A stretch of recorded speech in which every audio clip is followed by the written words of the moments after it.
그러니까 울림 있는 한다고 생각하고 있고, 그리고 이제 이런 거죠.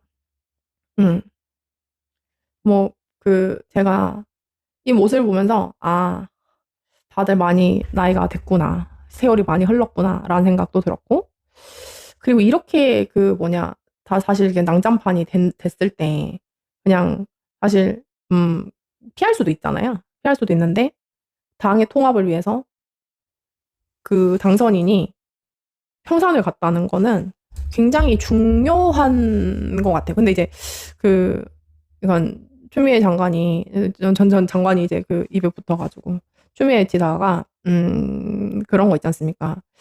가장 가까우셨던 분이 이해찬 총리셨고, 그리고 이제 이해찬 총리가 있었으면 하는 분들이 많잖아요. 그러니까 본인이 사실 지금 가장 당의 원로인 것도 있죠. 현직이시지만 뭐 박 전 대표님 빼면 이제 가장 이제 원로고 당대표 전직 당대표로서 모든 정부랑 일을 했던 사람으로서 이제 뭐 김대중의 발탁으로 노무현 정부에서 그다음에 이제 이제 문재인 정부의 법무 장관이 했잖아요. 근데 이제 제가 사실 이런 생각을 했었어요.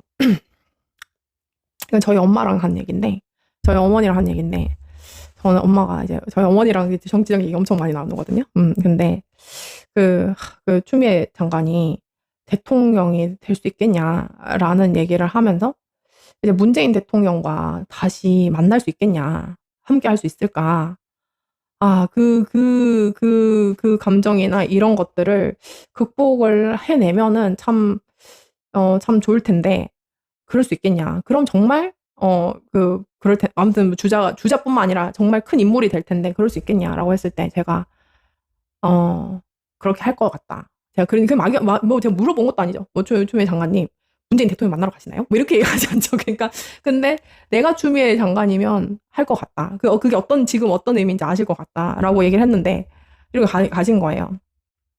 그리고 사실 추미애 장관은 이제 조국 사태 이후에 그 조국 사태를 수습하고 윤석열이 날 때는 검찰총장 날 때는 그것을 제압하기 위해서 법무장관으로 이제 투입시켰던 문재인의 어떤 하나의 카드였는데, 결국은 이게 좌절이 되면서 이제 모든 모욕을 감내를 했던 거죠. 그러니까 근데 그 과정에서 제가 이제 고발사주 사건이 드러났고, 이제 고발사주 사건 때문에 이제 그때 저번 대선 때 이제 추미애 대표의 어떤 구호가 추미애가 옳았다 이렇게 간 거죠. 그래서 저는 이제 문재인과 윤석열과 그다음에 조국과 추미애와 이재명과 이런 관계들이 참 저한테는 가장 밀접한 사람이란 말이에요. 그래서 이제 그런 건데, 제가 그래서 항상 제가 이제 심지어는 새날 방송 나가서 각오를 하고 말을 했던 것처럼 이재명 대통령이 왜 청와대에 모시지 않느냐, 왜 문재인 정부의 성과를 이제 굉장히 이렇게 지우려고 하느냐, 그리고 왜 당내에서 문재인의 역사를 지우려고 하느냐라는 그런 말을 제가 그냥 했진 않을 거 아니에요. 근데 그 방송을 봤다라고 생각하지 않지만 어쨌든 같은 시기에 같은 생각을 하고, 그럼에도 불구하고 지금 쉬쉬하는데 저길 간 거는, 저는 사람들이, 제가 이 사진을 본 많은 분들이 중간중간에 뭐 헛소리하는 사람도 있지만 대다수 안정감을 느끼고 마음이 되게 평온함을 느끼고, 그래 이게 민주당이었지라고 생각을 하시더라고요. 그렇잖아요. 그쵸? 그래서 이제 추미애 장관이 어떤 선택을 했을 때의 어떤 과정 안에서의 선택들이 그래도 누군가한테는 가장 절박한 순간에는 위로가 된다. 전 그것만으로도 되게 중요한 정치인인 거죠. 되게 가치를 쫓는 거잖아요. 그래서 저는 이제 이 사진을 이제 보면서 제가 이제 그러니까 그리고 여러분들이 가끔 이제 막 어떤 분들은 이제 막 추미애가 막 문재인을 깠어 하면서 막 추미애 지사를 미워하는 분들도 있고, 문재인 대통령이 너무 안 됐고 막 이런 분들은 또 추미애 장관 입장에서는 문재인한테 버림받아가지고 문재인 대통령 막 같이 이제 뭐 윤석열 정권을 만든 문재인 하면서 이렇게 추미애 대표에 대해서 이렇게 또 이렇게 막 안쓰러운 마음을 갖고 있는 분들도 있고, 이런 분들 있잖아요. 근데 제가 저도 이제 당 일을 오래 해보고, 이게 어쩔 수 없는 상황들 때문에 정말 이제 반대편 적으로 만나거나 아니면 적도 아니고 정말 시간이 흘러서 그 상황 때문에 그렇게 했던 분들을 이렇게 마주 보면 그 사람들이 저 새끼 이런 사람들 있죠. 그 사람들 처음부터 질적으로 좋지 않았고. 근데 애틋하거든요. 그러니까 지금 추미애 장관도 어쨌든 문재인 정부의 법무장관이었잖아요. 그러니까 굉장히 그리고 추미애 당대표 때 문재인 대통령을 만들었고 이렇게 됐잖아요. 그러니까 그 감정이 어떤 깊이일까라는 생각을 좀 했어요. 근데 이걸 보니까 그거를 다 극복하고 너무 나이가 들었던 그 모습으로 그래도 다시 가서 당의 가장 큰 어른이고 이렇다고 이제 그가 경기도 운영 방향과 당의 통합과 이런 것들을 상의를 하려고 한다고 했는 저 모습을 보니까 사람들이 그래 이게 민주당이지 이런 느낌이 든 거잖아요. 사실 그래서 제가 그래서 내가 이런 거 볼 때는 막 짜증이 났죠. 난 진짜 근데 진짜 한준호 의원한테 진짜 미안한 얘기지만 어디다 대 뭐 이런 생각을 했어요. 어디다 대 진짜 너무 뭐 그런데 어쨌든 근데 제가 이게 이제 그 문재인 대통령 당선 때였어요. 문재인 대통령 당선 때. 그러니까 이 정도의 신뢰 관계가 있으니까는 조국이 다쳤을 때 추미애 장관을 불러들인 거 아닙니까? 불러들인 거잖아요. 그래서 이런 것들을 이제 이런 관계였는데 이제 그러니까 서로 이제 막 그 윤석열 때문에 그 망가졌던 그거를 개인적으로도 엄청 그 모욕스럽게 이제 그 각자 느꼈을 것이고 저는 그 한가운데 사건이 있었던 것이고 이런 것들이 이제 제가 이제 보는 거죠. 근데 저는 이제 우연찮게 이런 것들인 거예요. 그러니까 이런 관계였던 거죠. 근데 나는 이 기사를 이게 언제 기사였냐면 2020년이었어요. 그러면서 그 17년 전 강금실 장관의 그 자리에 문재인 대통령은 그 비서실장이랑 그때 추미애 장관을 해야 된다라고 했었던 거였다는 거죠. 그렇죠. 그러면서 이제 그 당시에 검찰총장 징계안을 제가를 하면서 뭐라고 얘기를 하냐면 추미애 법무장관이 직접 들고 온 징계안을 받았던 문재인 대통령은 추미애 장관의 추진력과 결단이 아니었다면 공수처와 수사권 개혁을 비롯한 권력기관 개혁은 불가능했을 것. 시대가 부여한 임무를 충실하게 완수해준 것에 대해서 특별히 감사하다. 이렇게 해서 추미애 장관을 그 당시에 이제 극찬을 했더라고요. 나 이거 몰랐어요. 몰랐어. 그러니까 박균태 그때 사표 쓴 새끼 아니야? 맞아요.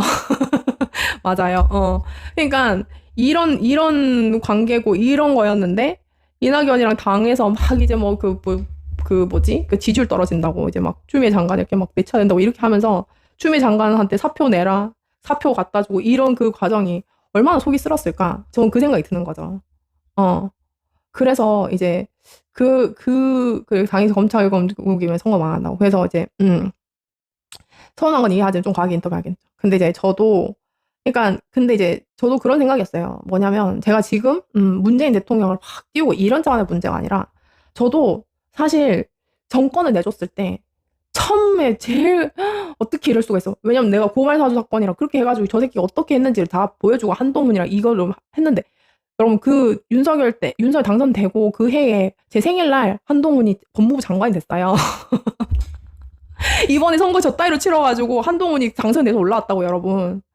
내가 진짜 그 꼬라지 보면 내가 어떤 마음이 있습니까? 그러면서 문조 털레유 하면서 막 저렇게 막 모욕을 하고 막 다 개판 치고 이거 보면은 제가 와 내가 그 4, 5년 동안 검찰 개혁 얘기 왜 했지? 이 꼬라지 날 건데? 이 생각을 제가 안 하겠습니까? 와 진짜 정권 전왔더니 진짜로 살다가 진짜 별꼴 다 본다 이 생각을 하지 않겠어요? 제가 그러면서 조국 욕하면서 한동훈 들어오는 건 상관없는 사람들이 됐어요. 그게 민주당이 말이 돼요? 난 정말 저는 조국 대표가 아니어도 돼요. 근데 조국 하나 뭐 담그자고 김용남 그 대법 온 타령 다 들고 일어나도 진짜 가짜 민주당이라는 참칭한다는 운동. 조국 뭐 민주당 아닌데 뭐 유사 민주당 뭐 이런 소리 막 해대면서 뭐지 대법 합법이라는 운동. 뭐 가족의 비극이라는데 이따위 소리 하면서 와, 나 진짜 이번 선거 때 제가 진짜 방송에서 말을 제가 정제해서 그렇지. 진짜 제가 그렇죠. 저도 마찬가지예요. 검찰 개혁 뭐 저러는데 내가 아니 그리고 여러분 지금 되게 웃긴 거는 그래 그리고 저렇게 했어요. 그래서 근데 그때 추미애도 이랬다고. 추미애 장관은 2021년 7월 달에 추미애가 이재명 이거 엄호하는 까닭은 이렇게 얘기를 할 정도로 오만 그걸 다 해도 반 이재명 예비 경선에서 반 이재명 경선이 된 가운데 추미애 후보만 이재명 후보 엄호를 하면서 이렇게 했어요. 그러니까 어떻게 보면 추미애 대표가 대통령 2명 만든 거죠. 그쵸? 그러니까 저는 그러니까 지금 추미애한테 덤벼가지고 뭐 자기가 뭐 이긴다도 하는 한준호 의원이 진짜 너무 좀 왜 저러냐 진짜 쪽팔리게 듣는 내가 쪽팔리게 왜 저러냐 이런 거죠. 그래서 근데 이렇게까지 그때 검찰개혁을 실패한 장관으로 나와가지고 이재명 대통령 저렇게 대통령 되자고 후보 만들자 저 도왔잖아요. 그 도와가지고 실컷 그 내란할 때 법사 그때는 국방위였죠. 국방위로 해가지고 그때 나와가지고 윤석열 탄핵시키고 이렇게 해서 왔더니 그래서 이제 그리고 저 장관 당대표 저렇게 다 했는데 정청래 대표가 추미애 장관한테 그 뭐냐 법사위원장 맡아달라고 왔더니 무슨 검찰 그 뭐지 편들고 그다음 친윤 범죄 검사들 추미애 장관한테 조롱하고 이랬던 검사들만 전부 다 이재명 대통령이 다 그 검사장 시키고 다 이랬던 거 아니에요 지금. 그래가지고 마지막에 그 뭐지 검찰개혁도 이상한 정부안 들고 와가지고 이렇게 했고 그러면서 본인이 어쨌든 그 이 막 문조 털려고 하는 이 과정 그리고 사실 그 한준호가 했던 그 경기도 지사 때 그 추미애 대표 욕하고 막 이랬던 거 그거 본인 다 겪고 나서 당선인으로서 그 선거나 지금 법사위원장으로서 그래서 결국은 검찰청 문 닫았잖아요. 그렇게 해가지고 이렇게 온 과정 안에서 추미애의 참 그 근 10년 동안의 어떤 과정들이 참 어떻게 보면 이 자체가 역사가 있구나 이런 생각이 들었어요. 그러니까 저는 이제 이런 와중에 추미애 장관이 지금 또 가장 중요한 시기 때 그러니까 근데 지금 추미애 장관 제가 되게 그때 어땠냐면 방송에서는 그렇게 얘기했죠. 뭐 추미애는 일반 사람들이 싫어해가지고 뭐 이제 그 뭐지 일반 여론조사 하면은 뭐 과반만 안 되면은 뭐지 그 뭐 김동연이랑 손잡고 뭐 한준호가 된다 뭐 이런 소리를 제가 막 그때 엄청 뭐 그런 소리 들었거든요. 제가 그때마다 막 한심해 죽겠다는 표정으로 1차에서 끝나니까 그런 소리 하지 마세요. 내가 이랬단 말이죠. 그러니까 내 방송에서도 1차 끝나니까 걱정하지 마세요 이랬잖아요. 그러니까 그 과정 안에서 그러니까 어쨌든 55%로 경기지사로 당선해가지고 지금 이 개판 치는 이 과정 안에서 사실은 이광재를 불러들이고 이렇게 하면서 이제 그 선택을 하는 게 뭐냐면은 이건 거죠. 이건 거죠. 저는 이제 이 과정이라는 거예요. 이 과정. 그래가지고 저는 이제 제가 근데 그때도 얘기를 했죠. 노무현 김대중을 찍었던 사람이 노무현 안 찍어줬으면 노무현 대통령 안 됐다. 그리고 노무현을 찍어줬던 사람이 당연히 문재인 대통령 찍어주지 않았으면 대통령 안 됐다. 그리고 문재인을 대통령 찍어줬던 사람들이 다 찍어줘가지고 이재명 대통령이 된 거라고 제가 늘 저 작년 거의 6월부터 얘기를 한 거죠. 근데 여기서 어떤 머리를 어떤 전응하면 이걸 다 자르고 나서 재집권을 한다? 지지율 60% 70% 이렇게 유지를 한다 이 소리를 하냐고요. 멍청하지 않으면 어떻게 그런 소리를 해요? 그래서 이제 근데 그러니까 이 어색함과 나는 이제 또 막 상상을 하는 거죠. 그러니까 추미애 장관이 간 거잖아요. 그러니까 추미애 장관이 가는 것을 선택을 능동적으로 한 것이고 그랬을 때 추미애 장관이 어떤 마음이었을까라는 생각을 했었고 그 다음에 이거는 제가 너 왜 그렇게 과몰입하냐가 아니라 이거는 저의 일이기도 해요. 고발 사주 당시에 추미애 문재인 저 모든 그 윤석열 쫓아내고 윤석열 과정 안에서 내가 거기 사이 끼어 있었다고. 그러니까 제 입장에서는 제가 그래서 항상 그 얘기를 했잖아요. 그때 고발 사주 사건이 터졌을 때 문재인 대통령 뭔 생각했을까? 저는 언젠가 한번 너무 물어보고 싶다 이런 생각을 했었잖아요.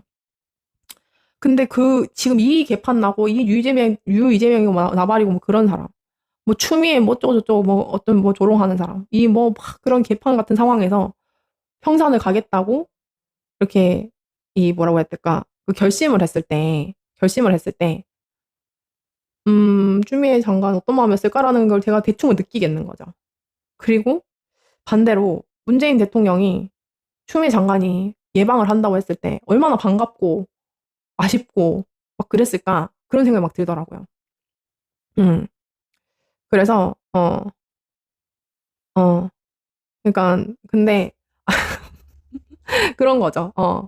네. 그렇죠. 이통이 추미애 도지사 반대한 거네요. 탄존에서. 네. 추미애 장관이 그때 하남이 왜 갔을까요? 난 그 스토리 너무 다 알지. 아, 나 그때도 엄청 열받았는데. 하남이라도 갈래요? 이런 식으로 됐어요. 진짜. 아무튼 그래서 공천줄 자리 없다고 하남이라도 갈 거냐는 식으로 했죠. 그래서 제가 그리고 이제 국회의장 선거 때도 마찬가지고.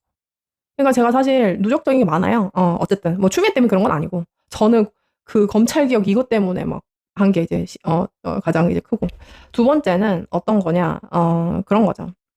제가 생각